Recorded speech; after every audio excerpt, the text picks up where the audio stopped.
नमस्कार मित्रांनो, ओनली जी के अकॅडमी या यूट्यूब चॅनलवर तुम्हा सर्वांचे स्वागत आहे. मित्रांनो, हजारो मुलं अभ्यास करतात पण वर्दी किंवा पोस्ट फक्त त्यांनाच मिळते ज्यांचा सराव अचूक असतो. आजचे 10 प्रश्नांपैकी तुमचे 7 बरोबर आले तर समजा तुमची तयारी योग्य दिशेने सुरू आहे. आजचा व्हिडिओ शेवटपर्यंत पहा कारण शेवटचा प्रश्न मेरिट ठरवणारा प्रश्न आहे. बघा, प्रश्न पहिला आहे, 2 सुंदर वस्तूंमध्ये साम्य ओळखणे कठीण काम होते. या वाक्यात कोणत्या शब्दाचा विरुद्धार्थी शब्द आला नाही? दिलेलं वाक्य आहे, 2 सुंदर वस्तूंमध्ये साम्य ओळखणे कठीण काम होते. तर या वाक्यामध्ये कोणत्या शब्दाचा विरुद्धार्थी शब्द आला नाही? विद्यार्थी मित्रांनो, या प्रश्नाचं उत्तर तुम्हाला आलं नाही तरी चालेल, पण उत्तर कमेंट करायचा प्रयत्न करा कारण इथे चुकलेला प्रश्न परीक्षेत कधीच चुकत नाही. त्यामुळे जे उत्तर तुम्हाला बरोबर योग्य वाटत असेल ते उत्तर तुम्ही कमेंट बॉक्समध्ये कमेंट करायचं आहे. तर आपण पर्याय बघूयात. पर्याय आहेत कुरूप, भेद, सोपे, पारक. तर दिलेल्या पर्यायापैकी आपलं बरोबर उत्तर आहे पर्याय क्रमांक 4 पारक. 2 सुंदर वस्तूंमध्ये साम्य ओळखणे कठीण काम होते या वाक्यामध्ये पारक या शब्दाचा विरुद्धार्थी शब्द आला नाही. नंतरचा बघूया. नंतरचा प्रश्न आहे, पुढीलपैकी वेगळ्या अर्थाचा शब्द ओळखा. पुढीलपैकी वेगळ्या अर्थाचा शब्द ओळखा. बघा पर्याय, निष्कारण, सकारण, अकारण, विनाकारण. तर दिलेल्या पर्यायापैकी आपलं उत्तर आहे पर्याय क्रमांक 2 सकारण. नंतरचा प्रश्न बघूया. प्रश्न क्रमांक 3 आहे, गंगाजळी या अलंकारिक शब्दाचा योग्य अर्थ कोणता? पर्याय बघा, डोळ्यातील अश्रू, गंगा नदीचे पवित्र जल, कायम शिल्लक म्हणून ठेवलेली रक्कम, दारात हत्ती झुलण्या इतकी संपत्ती. तर दिलेल्या प्रश्नाचं उत्तर आहे पर्याय क्रमांक 3 कायम शिल्लक म्हणून ठेवलेली रक्कम. पर्याय क्रमांक 3 हे आपलं बरोबर उत्तर आहे. गंगाजळी या अलंकारिक शब्दाचा योग्य अर्थ होतो कायम शिल्लक म्हणून ठेवलेली रक्कम. यानंतरचा प्रश्न बघा, मरगळ येणे या अर्थाचा योग्य वाक्यप्रकार निवडा. मरगळ येणे या अर्थाचा योग्य वाक्यप्रचार निवडायचा आहे. पर्याय बघा, घाईत पडणे, जीवाचा आकांत करणे, भांबावून जाणे, ग्लानी येणे. तर उत्तर आहे पर्याय क्रमांक 4 ग्लानी येणे. मरगळ येणे म्हणजेच ग्लानी येणे. यानंतरचा प्रश्न आहे, पुढीलपैकी अर्थाच्या दृष्टीने विसंगत म्हण कोणती? पर्याय बघा, डोळ्यात केर, कानात फुंकर, लेकी बोले सुने लागे, मानेवर गळूनी पायाला अळू, आग रामेश्वरी बंब सोमेश्वरी. तर उत्तर आहे आपलं पर्याय क्रमांक 2 लेकी बोले सुने लागे. अर्थाच्या दृष्टीने विसंगत म्हण आहे लेकी बोले सुने लागे. यानंतरचा प्रश्न आहे, आपणच आपल्या गैरसोयी निर्माण करत असतो या वाक्याचा काळ ओळखा. बघा, आपणच आपल्या गैरसोयी निर्माण करत असतो हे आपलं दिलेलं वाक्य आहे. तर या वाक्याचा आपल्याला काळ ओळखायचा आहे.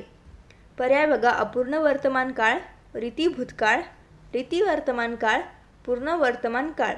तर उत्तर आहे पर्याय क्रमांक 3 रीती वर्तमान काळ. आपणच आपल्या गैरसोयी निर्माण करत असतो या वाक्याचा काळ आहे रीती वर्तमान काळ. नंतरचा प्रश्न बघूयात.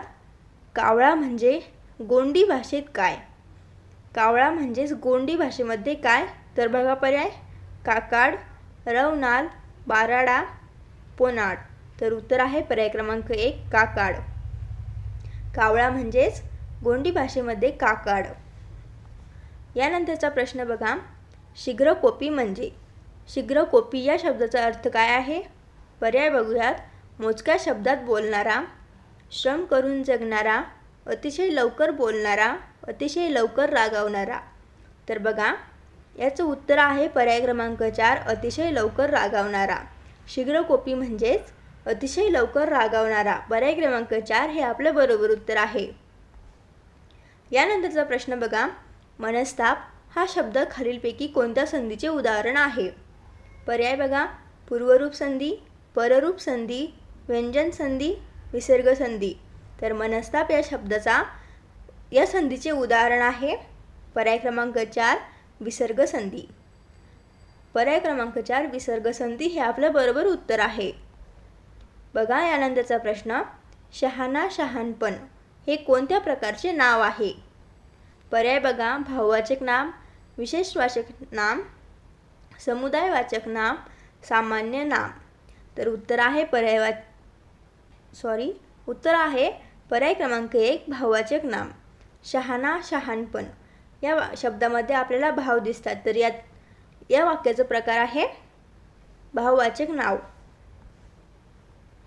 नंतरचा प्रश्न बघा, तमोगुण या शब्दाची योग्य फोड कोणती?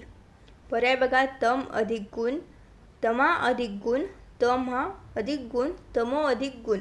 तर उत्तर आहे पर्याय क्रमांक 3 तम अधिक गुण. तमोगुण या शब्दाची योग्य फोड आहे पर्याय क्रमांक 3. हे आपलं बरोबर उत्तर. यानंतरचा प्रश्न बघा, माझ्या खणखणीत आवाजाने आणि ठणठणीत भाषणांनी सारी सभा मी दणाणूनच टाकली. तर या वाक्यात एकूण किती विशेषणे आले आहेत? बघा, पर्याय आहेत 4, 5, 2, 3. तर आपलं उत्तर आहे पर्याय क्रमांक 1 4. माझ्या खणखणीत आवाजाने आणि ठणठणीत भाषणांनी सारी सभा मी दणाणूनच टाकली. तर या वाक्यामध्ये 4 विशेषणे आली आहेत. यानंतरचा प्रश्न बघा, स्वच्छता हीच खरी संपत्ती या वाक्यातील क्रियापदाचा प्रकार ओळखा. स्वच्छता ही खरी संपत्ती आहे.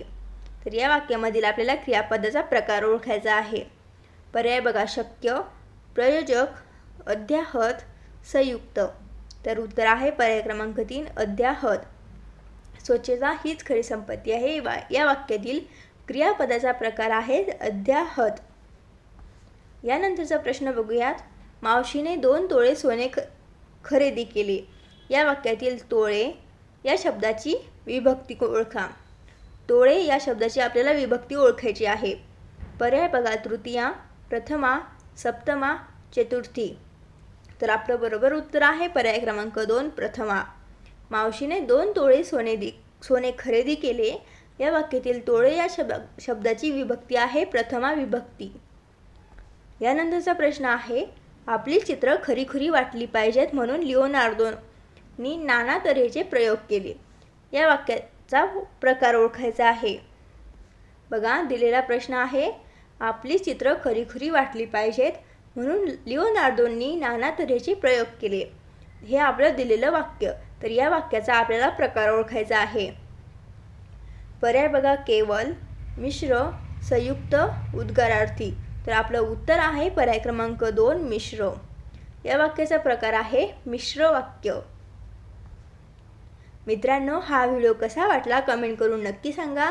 आपल्या मित्रमैत्रिणींमध्ये हा व्हिडिओ शेअर करा. व्हिडिओ आवडला तर व्हिडिओला लाईक करा आणि अशाच रोजच्या जनरल नॉलेज सामान्य ज्ञान प्रश्नांसाठी आता चॅनलला सबस्क्राईब करा.